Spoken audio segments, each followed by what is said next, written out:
For as far back as the mind allows me to recall, I was told that I was spared, saved, white, adopted, not relocated. They were wrong. When busing of African Americans began in Louisiana and the fights broke out, I was told by the principal of the school to stay home for my safety. I suppose it was due to the color of my skin being not African American nor white. For all legal purposes, I was white, and terribly ashamed of what the white man was doing. It has been a lifelong journey to find my truth.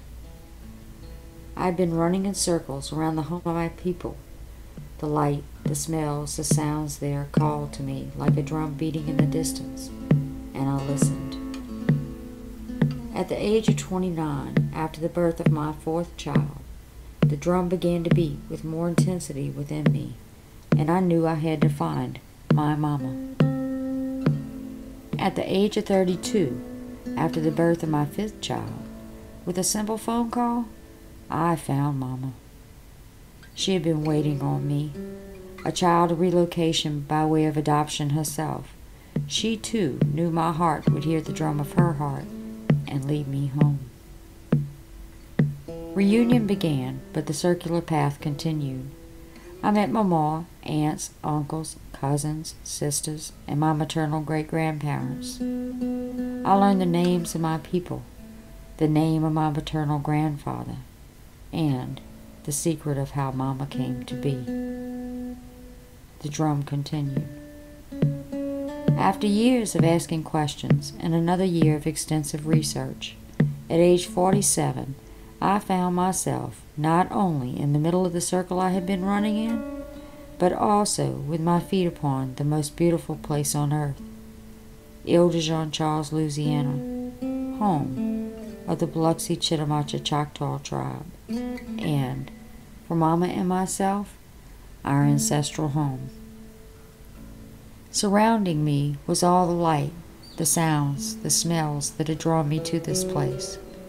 Before me, the fragments of what was left to become my ancestors' fate if action was not taken, confirming to me that beauty is not what the eye alone beholds, but what the heart feels when the eyes see. Despite the distance I had been forced to experience, I felt knowledge of the sadness, knowing what the possibility of relocating from this place would force my people to endure. We were a people who led a self-sustaining life. We fished, we trapped, and we gardened some of the most fertile ground on earth. We were a model for how to live when the white man first arrived. Now, we have become expendable in their quest for more. First, the white man took our women and tried to make them white. Next, they took our lands for their own profits.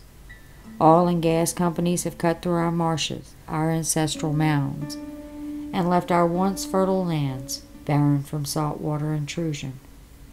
They have poisoned our bounty from the waters with their quest for monetary gain from oil, not only with the oil itself, but from the chemicals they use to cover up their mistakes. They have killed our trees, which were once plentiful, and marked our lands, and have left in their place a shadow of what once was. The state had offered relocation, but not really. They required 100% agreement, not a majority.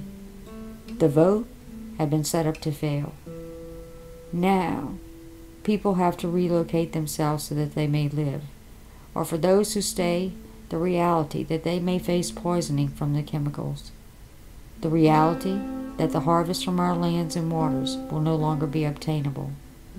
The reality that our herbs are gone, and with them our ability to heal ourselves. The reality that they may sink with the owl, or be living on a houseboat above the land that once existed. The reality that modern man is slowly killing Mother Earth. To the state, our ancestral home is not worth saving. We are a disposable people. Land loss, erosion, and saltwater intrusion have helped them to gain more waters and future locations for the formation of oil.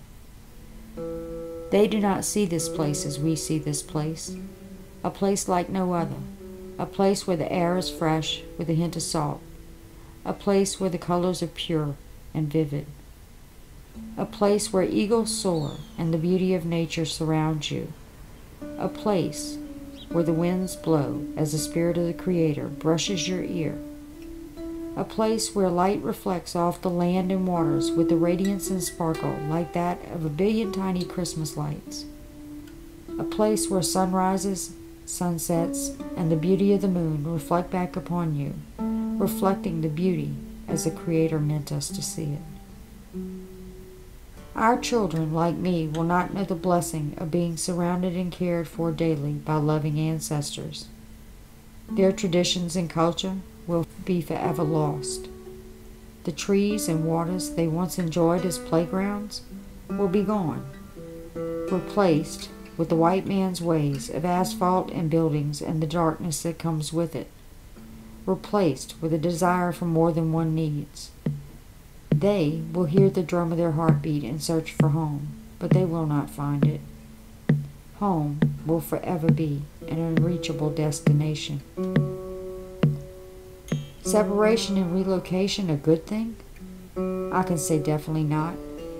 One can be separated from their people and their lands, but the heart always knows and calls one home.